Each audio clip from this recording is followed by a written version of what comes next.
एक गांव में सूरज नाम का कपड़ों का व्यापारी रहता था। उसकी पत्नी का अचानक देहांत हो गया। उनकी एक बेटी थी। उस बच्ची का नाम था पल्लवी। एक दिन सूरज की कपड़े की दुकान पर सूरज का दोस्त मोहन वहां आता है और सूरज को उदास देखकर मोहन ने उसे कहा, यार तुम अपनी बेटी की खातिर दूसरी शादी कर लो ना। तुम्हारी बेटी को भी माँ का प्यार मिलेगा। सोच लो जरा। 2 दिन बाद मोहन आया। भाई शादी के बारे में क्या सोचा है? सूरज शादी के लिए मान गया और सूरज की शादी सुशीला नाम की एक औरत के साथ हुई। सुशीला पल्लवी की अच्छे से देखभाल करने लगी। कुछ सालों बाद सूरज और सुशीला का एक लड़का हुआ। उसका नाम समीर रखा गया। तब से सुशीला पल्लवी की ओर कम ध्यान देने लगी। अपने बेटे को खूब प्यार देती और पल्लवी को जरा नहीं पूछती। समीर अपनी दीदी से बहुत प्यार करता था। सवेरे जब सुशीला की आंख खुली तो उसने पल्लवी को घर पर झाड़ू मारते हुए देखा। ए पल्लवी, कैसे झाड़ू लगा रही है? सारा गंद तो यही पड़ा है। क्या तुझे ठीक से झाड़ू नहीं लगाना आता? इतनी देर झाड़ू में लगा रही है। तालाब से पानी कौन लेकर आएगा? तुम्हारा बाप? सुशीला पल्लवी पर चिल्ला रही थी। पल्लवी पानी भरकर लाई तो उसे आराम नहीं करने देती। उसके सामने बर्तन डालकर कहती, ये सारे बर्तन धो और उसके बाद कपड़े भी तुझे ही धोना है। ये कहकर वो चली गई। पल्लवी और समीर स्कूल जाने लगे। अरे लड़की पढ़ लिख कर क्या करेगी? पल्लवी को पढ़ाने की क्या जरूरत? और ऐसे सुशीला ने पल्लवी का स्कूल छुड़वा दिया। सूरज पल्लवी से बहुत प्यार करता था, लेकिन अपनी पत्नी से डरने की वजह से वो चुप रहता था। खाने के वक्त सुशीला पल्लवी के सामने एक पुरानी थाली में बासी चावल और बासी रोटी डाल देती और उसमें खूब सारी मिर्चें और मसाले डालकर देती ताकि पल्लवी कुछ खा ना सके। वहीं समीर को कई किस्म के खाने और स्वादिष्ट सब्जियां बनाकर देती, गर्मा गर्म रोटियां बनाकर देती और तो और समीर के पास 2 लड्डू भी रखती। जैसे ही सुशीला वहां से इधर उधर हुई तो समीर ने एक लड्डू अपनी बहन को दे दिया। उसी समय वहां सुशीला आती है और वो लड्डू देख लेती है।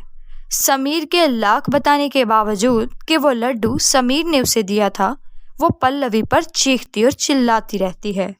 तुम्हारे पास लड्डू कहाँ से आया? तू अब चोरी भी करने लगी? हाँ? ऐसा कहकर वो उसे बहुत सुनाती है और बहुत डांटती है। फिर एक दिन समीर और पल्लवी बाहर बच्चों के साथ क्रिकेट खेल रहे थे कि तभी सुशीला वहां आई। क्यों रे? यहाँ लड़कों के साथ खेलती हो? घर में सारा काम पड़ा है, वो सब कौन करेगा? तेरी माँ? ऐसा कहकर वो चूल्हे पर चिमटे को गर्म करती है और पल्लवी के हाथ को जला देती है। पल्लवी बेचारी जलन को सह नहीं पाई और जोर जोर से चिल्लाने लगी, माँ बस करो। अरे चुप हो जा, कल मोही कहेंगे। बेचारी पल्लवी रोते रोते गांव के बाहर जंगल में चली गई।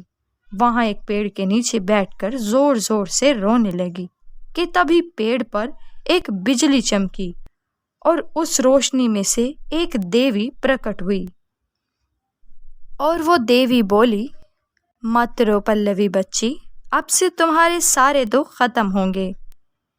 ऐसा कहकर उसने हाथ फेरा तो सोने के सिक्कों से भरी एक टोकरी प्रकट हुई। उस देवी ने पल्लवी को वो टोकरी दी और फिर पल्लवी ने देवी का धन्यवाद किया और वहां से वो देवी गायब हो गई। पल्लवी वो टोकरी लेकर वापस घर लौट आई। टोकरी देखकर सुशीला तो हैरान रह गई और बोली, ये कहाँ से मिली तुझे? पल्लवी ने सब कुछ सच सच बता दिया। लालच में आकर सुशीला भी जंगल में गई और उसी पेड़ के नीचे बैठकर रोने का नाटक करने लगी कि तभी देवी प्रकट हुई। मुझे सोने के सिक्के चाहिए देवी। अच्छा, तुम्हें सोने के सिक्के चाहिए? ऐसा कहकर देवी ने सुशीला को बकरी बना दिया और देवी गायब हो गई। अब बकरी मैं कहते हुए घर पहुंची। अरे ये बकरी किसकी है? ये हमारे घर क्यों आ रही है? अरे अरे रोको तो सही से। बकरी पल्लवी के चक्कर काटने लगी। पल्लवी ने बकरी के गले में वो चैन देखी।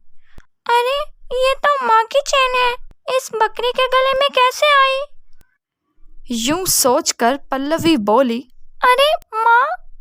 फिर वो बकरी भी मैं करने लगी। इस तरह पल्लवी को पता चल गया और पल्लवी उस बकरी को जंगल में उसी पेड़ के पास लेकर गई। फिर पल्लवी उस बड़े से पेड़ के चक्कर काटने लगी और देवी से प्रार्थना करने लगी। तभी वहां रोशनी चमकी और देवी प्रकट हुई। देवी से पल्लवी ने कहा, देवी जी मुझे माफ कर दीजिए, मेरी माँ को भी माफ कर दीजिए, इन्हें दोबारा इन्हीं की शक्ल में बना दीजिए ना। देवी ने कहा, अरे पल्लवी बेटा, तुम कितनी रहमदिल हो। इसने तुम्हारे साथ इतना बुरा किया और तुम फिर भी इसे ठीक करने पर तुली हो। पल्लवी बोली, अरे देवी जैसे भी हो, है तो ये मेरी माँ ना, आप इन्हें ठीक कर दीजिए। यूं पल्लवी की बात सुनकर वो देवी दोबारा सुशीला को उसकी असली शक्ल में बदल देती हैं और सुशीला अपने आप को इंसान के रूप में देखकर बहुत खुश होती है और पल्लवी से माफ़ी मांगने लगती है। पल्लवी बेटा माफ कर दे मुझे बहुत दुख है कि मैंने तेरे साथ इतना बुरा किया। उसके बाद पल्लवी, सूरज और समीर सुशीला के साथ खुशी खुशी रहने लगे।